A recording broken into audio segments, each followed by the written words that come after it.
अब 11वां द्वार पार करके 11वें द्वार पार करते ही ये लोक आ जाता है अक्षर पुरुष का। गीता अध्याय नंबर 15 के श्लोक नंबर 16 और 17 में 3 पुरुष हैं। एक सरपुरुष, ये ब्रह्म है, 21 ब्रह्मांड का मालिक, जिसको ज्योत स्वरूपी निरंजन काल भी कहते हैं। और अक्षर पुरुष ये 7 संग ब्रह्मांड का स्वामी है। और इनके अंतर्गत जितने इनके अंतर्गत प्राणी हैं वो भी नाशवान और ये स्वयं भी नाशवान। 15वें अध्याय के गीता जी में 17वें श्लोक में कहा कि उत्तम पुरुष है तू अन्य परमात्मा है तू उदाहरते।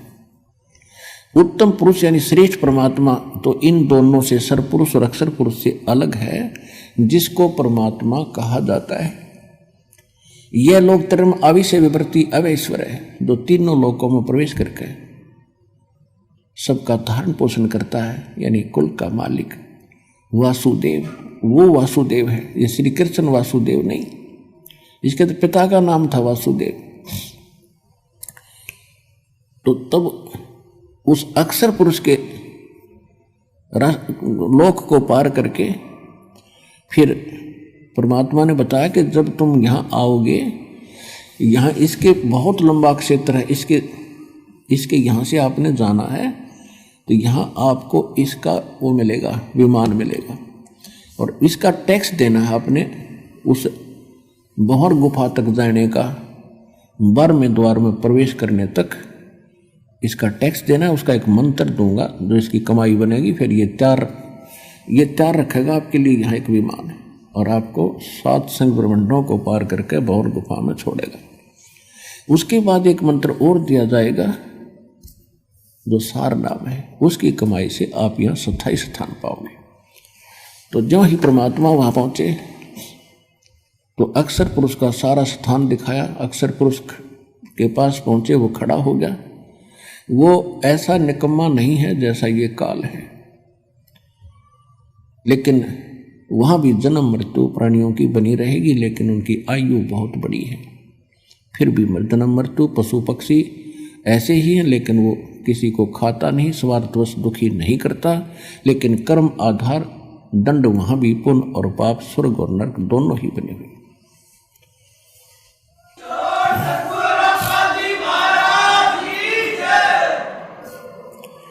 उसके बाद फिर परमात्मा 12वें द्वार में पहुंचे। अक्षर पुरुष से भी परमात्मा ने, अक्षर पुरुष ने विनय किया, और जो उनसे भूल बनी थी, जो वो उसको याद है, अक्षमा याचना की दाता हमने बहुत गलती की थी, हम आपके लोक को छोड़कर आए थे, अब कभी दया करिए दाता। परमात्मा बोले वह दया तो हम रोज ही करें, पर तुमसे ये लालच ना छूटता, यहाँ की प्रभुता ना छूटती, ला अब कर दूं दया तेरे पे।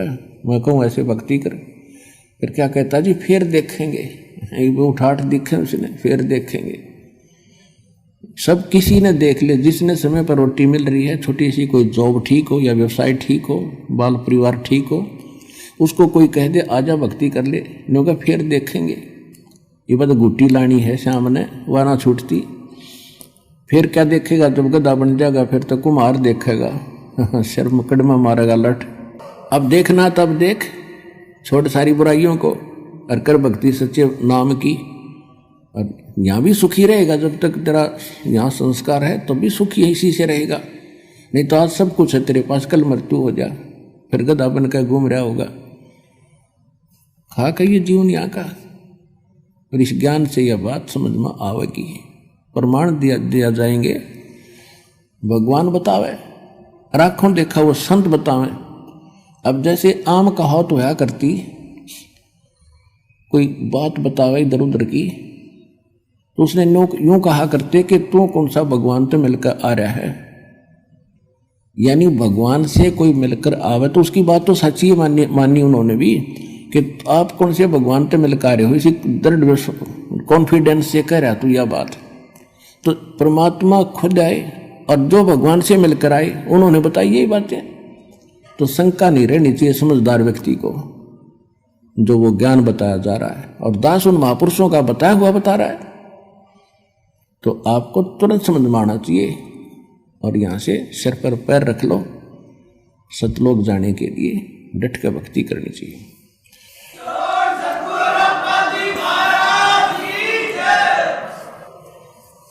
जब भंवर गुफा पार करके जब सतलोक में प्रवेश किया, अब आज तक किसी ने पूछ लो, किसी मजहब धर्म के व्यक्ति ने, परमात्मा कैसा है? परमात्मा तो निराकार है, वो देखा थोड़ा ही जाता है। परमात्मा का केवल प्रकाश देखा जाता है। देख कैसी अकल खराब हो रही थी हमारी। अब कोई कहे सूर्य निराकार है, सूर्य का केवल प्रकाश देखा जाता है, तो कैसी अकल है उस व्यक्ति में। तो हम ऐसे थे, हमारे ऋषि महर्षि सारे बालक बुद्धि वाले। जब सूर्य बिना प्रकाश किसका देखा? जब भगवान का प्रकाश देखा, डिवाइन लाइट देखी, कमाल की बात। वह लाइट है किसकी? वस्तु तो वो है देखने जोगी। इस लाइट ने के चाटेंगे हम, बता। तो वहां जाकर गरीबदास जी ने देखा, ओए होए, ऐसा लोक है,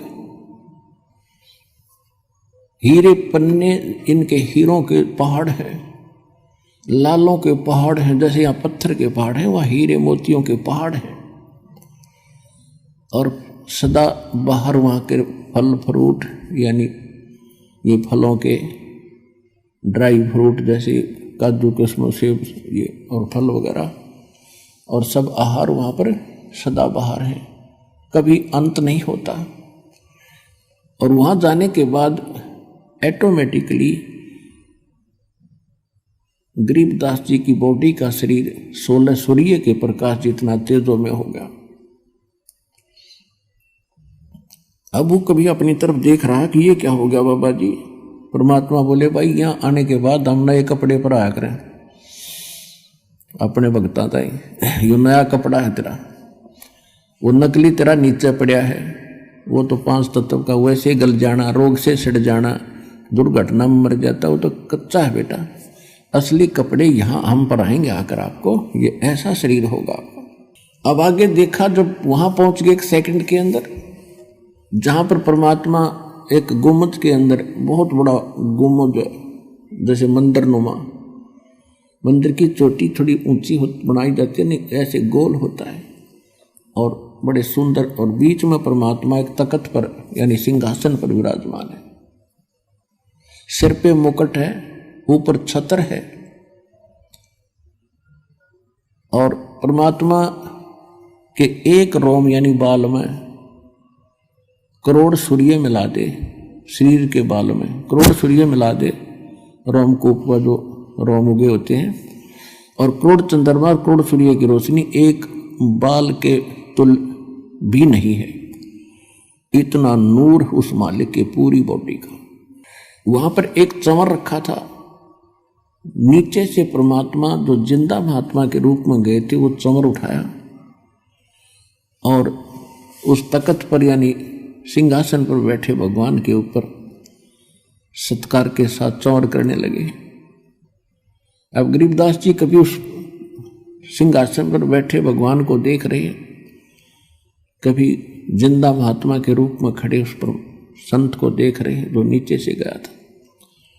अब वो सोच रहे हैं कि ये क्या चक्कर है, ये भगवान ये है, ये बैठा। इसके बारे में ये बाबा जी बताते आ रहे थे। इतने में क्या हुआ, वो तेजो में शरीर वाला भगवान खड़ा हुआ और बाबा जी यानी जिंदा महात्मा के रूप में जो नीचे से गए थे परमात्मा, उस अनंत कोट ब्रह्मांड के सिंहासन पर विराजमान हो गए। और वो तेजो में शरीर वाले भगवान चंवर करने लगे जैसे सेवक करा करें।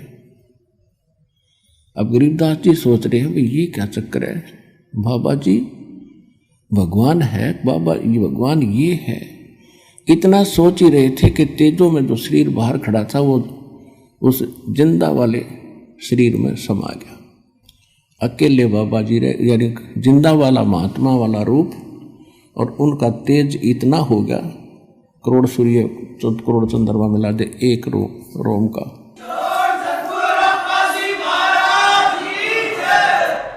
अब गरीबदास जी सोच रहे थे, रे यूं क्या चक्कर भाई। तो परमात्मा ने बताया कि गरीबदास,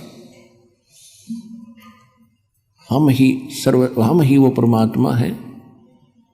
और ये सोचल चिदर मैं करूं अपने जन के काज। बेटा ये है मेरा लोक और ये सारा व्यवस्था आप देख रहे हो, क्योंकि वहां दिव्य दृष्टि प्राप्त हो जाती है। वहां से आप यहाँ की सुई भी देख सकते हो, कुत्ते गधे का सुअर भी को भी देख सकते, शरीर को भी देख सकते हो। इन शेड और इन लेंटरों के 10 मंजिल के लेंटरों के अंदर से भी आप प्रत्येक प्राणी को, चींटी को और मनुष्य को भी देख सकते हो। परमात्मा ने कहा एक बार झांक कर देख ले नीचे जिस लोक से आप आए हो। अब नीचे दृष्टि की हो वो तो ऐसा है जैसे रूढ़ी हुआ करें कुरड़ी, ये लोग उस लोक की तुलना में। अब एकदम शरीर कांप गया गरीबदास जी का उस लोक की तुलना में इस लोक को देखकर। यहां तो ऐसे लग रहे जैसे कीड़े मकोड़े रहा करते हैं। एक चींटी को देख लो, सारा दिन एक टूक के लिए ऐसे ऐसे सारा दिन रात मंडी रहे, सब्र नहीं। ऐसे मनुष्य को देख ले, सुबह से लेकर शाम तक रात में भी वही सोचता रहता, सुबह उठते फिर भाग ले, और होना जाना वही है जो इस लिख रखा है मस्तिष्क में। और मस्तिष्क से अधिक भी प्राप्त करना चाहेंगे तो भक्ति से होया करें, और भक्ति व शास्त्र अनुकूल हो, परम पिता की हो, पूर्ण ब्रह्म की हो, संसार रूपी वृक्ष के मूल की पूजा हो, तो फिर आपको एक्स्ट्रा फल भी मिले। तो वो इस काल ने नामो निशान मिटा रखा, उसी को बताने के लिए भगवान आते हैं यहाँ पर।